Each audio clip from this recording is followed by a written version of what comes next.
Hello everyone, कैसे हैं आप सभी स्टूडेंट। तो आज की इस वीडियो में मैं विनोबा भावे यूनिवर्सिटी में आपको सेमेस्टर थर्ड का एसी थर्ड का हिंदी का बेसिकली आपको पढ़ा रहा था। ये हमारा छठा नंबर शायद वीडियो है, जहाँ पे आपसे बच्चों को जो भी इंपॉर्टेंट क्वेश्चन पूछे जाएंगे 15 मार्क्स और 5 नंबर का, वो सब इस वीडियो में कंप्लीट हो जाएगा। तो इस वीडियो को शेयर करिएगा अपने दोस्तों के साथ, चैनल पर नहीं हो सब्सक्राइब कर लीजिएगा, ठीक है। देखिए, क्या संक्षेपण का अर्थ बताना, परिभाषा और इसकी विशेषताएं बताना है। देखिए, संक्षेपण हमारे हिंदी भाषा की एक महत्वपूर्ण लेखन कला होता है। संक्षेपण मतलब होता है कोई चीज़ को आप शॉर्ट वे में लिखना, ठीक है। क्योंकि ये मैंने टॉपिक को पहले भी पढ़ाया हुआ, संक्षेपण क्या होता है, इसका इंपॉर्टेंस बताया हुआ, ठीक है। इसके माध्यम से आप कोई भी लेख है, भाषण है, गद्यांश है, उसके जो भी मुख्य विचार है उनको आप शॉर्ट वे में स्पष्ट रूप से प्रस्तुत करने का काम करते हैं। आज हमारा मॉडर्न वर्ल्ड है, इसमें इतना ज़्यादा इन्फॉर्मेशन आ रहा है ना, आप चीज़ों को रख नहीं सकते दिमाग में। इसलिए हम लोग कोशिश करते हैं संक्षेपण के थ्रू, मतलब शॉर्ट वे में चीज़ों को, डेटा को स्टोर करने का। यह व्यक्ति की समझ, भाषा ज्ञान और साथ ही साथ अभिव्यक्ति जो क्षमता है उसको विकसित करने का कार्य करता है हमारे पास, वो है संक्षेपण, ठीक है। अब इस संक्षेपण का देखिए अर्थ लिखना चाहे तो किसी बड़े या विस्तृत विषय को, उसके मूल भाव को और साथ ही साथ मुख्य विचार है, इन सभी चीज़ों को सुरक्षित करते हुए, रखते हुए, या फिर हमारे पास कम शब्दों में उन चीज़ों को बताना क्या कहलाता है, संक्षेपण कहलाता है। इसमें जो भी अनावश्यक कोई भी डेटा है, फैक्ट्स है, उदाहरण है, पुनरावृत्ति है, अलंकारिक भाषा, इन सभी चीज़ों को हटाकर क्या करते हैं, आवश्यक तथ्य और जो भी विचार है उन सभी चीज़ों को सिर्फ यहाँ पर रखा जाता है। दूसरे शब्द में कहा जाए तो किसी गद्यांश या फिर लेख के जो भी मुख्य विचार होते हैं उन सभी चीज़ों को संक्षिप्त, स्पष्ट और सारगर्भित रूप से प्रस्तुत करने का तरीका ही क्या कहलाता है, संक्षेपण कहलाता है। और भी परिभाषा है, सभी विद्वानों ने अपने अपने हिसाब से परिभाषा दी है।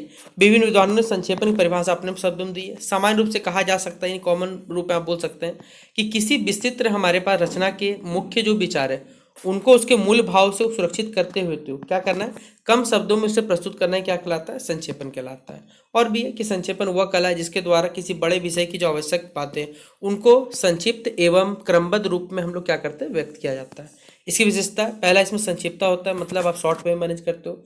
संक्षेपण का सबसे प्रमुख जो गुण है हमारे पास, वह संक्षिप्तता। इसमें कम से कम शब्दों में क्या करते हैं, अधिक से अधिक विचारों को हम लोग क्या कर समझा सकते हैं। मूल भावना की ये रक्षा करता है, मतलब संक्षेपण करते हुए ध्यान रखना चाहिए कि जो भी मूल गद्यांश या विषय, उसके जो मुख्य विचार है और जो उद्देश्य है उनको संरक्षित यहाँ पर किया जाता है, और किसी भी प्रकार का यहाँ पर हमारे परिवर्तन जो है वो यहाँ पर नहीं किया जाता है। तीसरा पॉइंट है स्पष्टता। संक्षेपण की जो भाषा है वो सरल होनी चाहिए, स्पष्ट होनी चाहिए और बोधगम्य होनी चाहिए, जिससे पाठक जो है आसानी से चीज़ों को पढ़ सके, समझ सके। फिर क्रमबद्धता होनी चाहिए, एक आपको कंटिन्यूटी होनी चाहिए चीज़ों में। संक्षेपण में विचारों को उसी क्रम प्रस्तुत किया जाता है जिसके क्रम में वो बेसिकली मूल पाठ में जो हमारे पास दिए गए, इससे विषय की जो निरंतरता है वो बनी रहती है। वस्तुनिष्ठा, मतलब संक्षेपण में हमारे पास लेखक जो है अपने व्यक्तिगत विचार, टिप्पणी या आलोचना, इन सभी चीज़ों को स्थान नहीं देता। इसमें केवल जो मूल पाठ के जो विचार है उनको प्रस्तुत किया जाता है। छठा पॉइंट है सरल एवं शुद्ध भाषा का उपयोग किया जाता है। संक्षेपण की जो भाषा है वो सरल होती है, शुद्ध होती है और व्याकरण सम्मत होनी चाहिए। कठिन एवं जो अलंकारिक भाषा है उसका यहाँ पर हम लोग प्रयोग नहीं करते, ये ध्यान रखना चाहिए।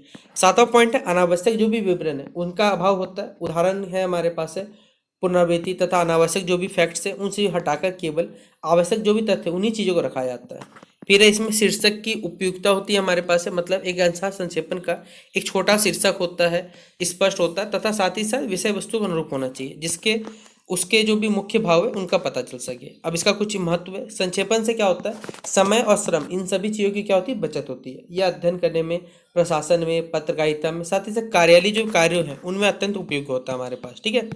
और कहा जाए इससे व्यक्ति की जो समझने की क्षमता है, विश्लेषण करना और प्रभावी जो हमारे पास ढंग से लिखने की क्षमता, उसका विकास होता है।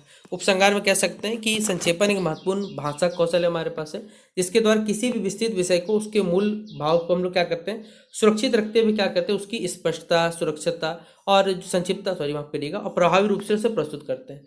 इसकी सफलता उनकी संक्षिप्तता निर्भर करती है, स्पष्टता में, और मूल भाव की जो हमारे पास सुरक्षा उसमें निर्भर करने कार्य करती है। इसलिए विद्यार्थी और लेखक दोनों के लिए संक्षेपण का जो ज्ञान है वो अत्यंत ही हमारे पास आवश्यक है, ठीक है।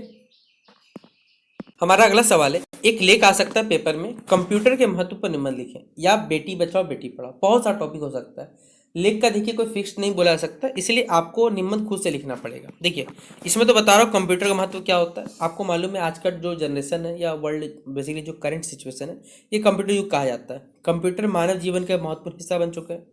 एक मशीन तो है लेकिन आपकी कार्य क्षमता को बढ़ा देता है। इसमें तीव्र गति, शुद्धता होती है, विशाल संग्रहण क्षमता, मतलब स्टोर करने की कैपेसिटी ज़्यादा है।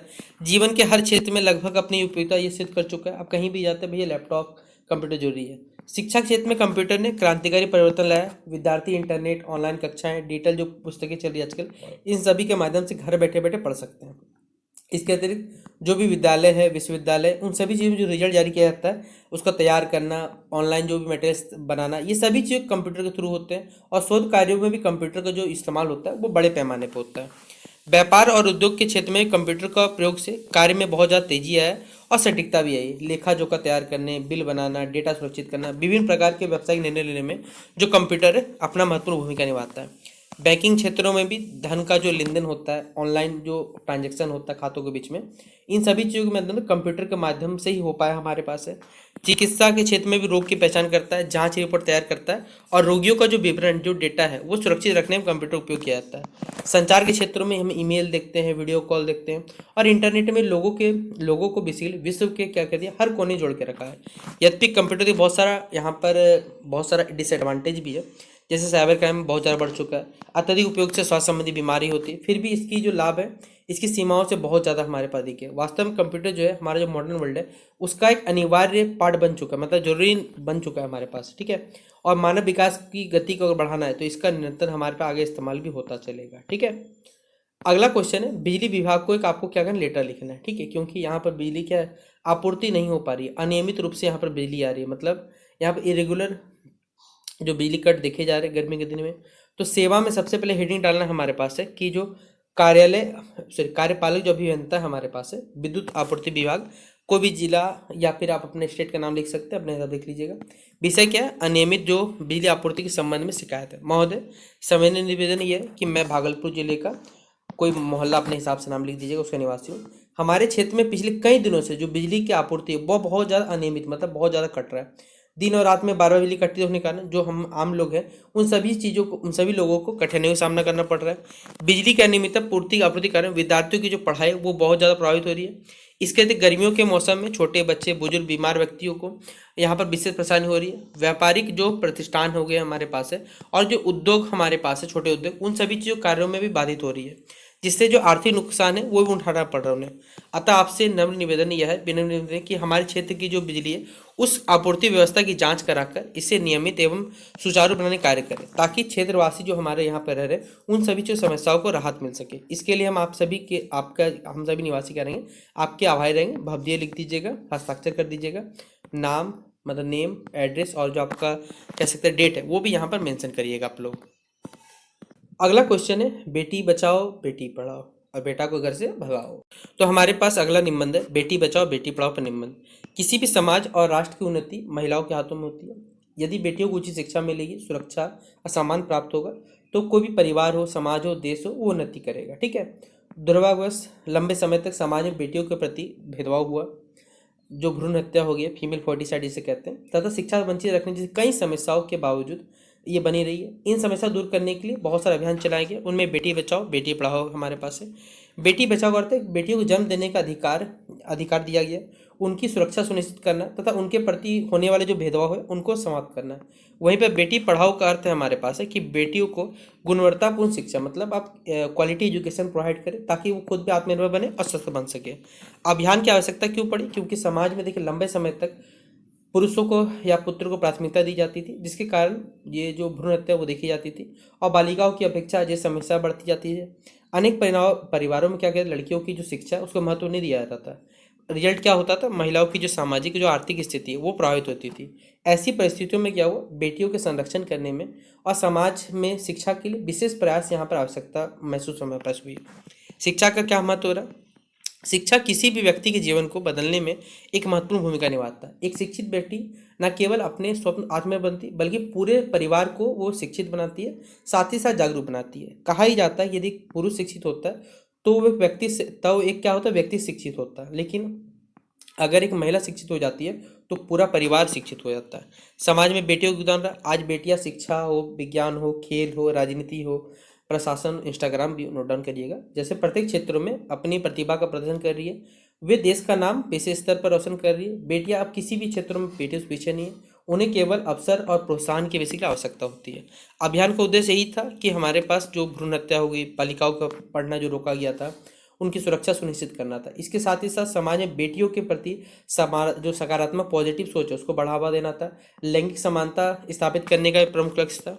हमारी भी जिम्मेदारी ये है कि केवल सरकार के पास ये प्रयास से पर्याप्त नहीं होगा, बल्कि समाज और प्रत्येक परिवार को कर्तव्य है कि वो बेटियों को सम्मान, अधिकार, शिक्षा और सम्मान प्रदान करे। और हमें अपने बेटियों के प्रति भेदभाव समाप्त कर देना चाहिए और अपने सपनों, उनके सपनों को भी पूरा करने के लिए जो भी कार्य हो सकते हैं हम संभव, वो सभी चीज़ों को प्रोवाइड करनी चाहिए। ठीक है। उपसंहार में कह सकते हैं कि बेटियां परिवार और समाज की एक अमूल्य धरोहर है। इनके बिना जो समाज और राष्ट्र की जो प्रगति है वो कल्पना नहीं की जा सकती। इसलिए हम बेटियों को सुरक्षित वातावरण, अच्छी शिक्षा, साथ ही साथ जो समान अवसर है वो प्रदान करने चाहिए। वास्तव में बेटी बचाओ बेटी पढ़ाओ एक अभियान नहीं है, बल्कि एक सामाजिक आंदोलन है हमारे पास है, जो एक सशक्त और समृद्ध भारत के निर्माण का एक आधार रहा हमारे पास। ठीक है। तो ये था आपसी बच्चों का एसी हिंदी का सारा इंपॉर्टेंट क्वेश्चन कंप्लीट होता है।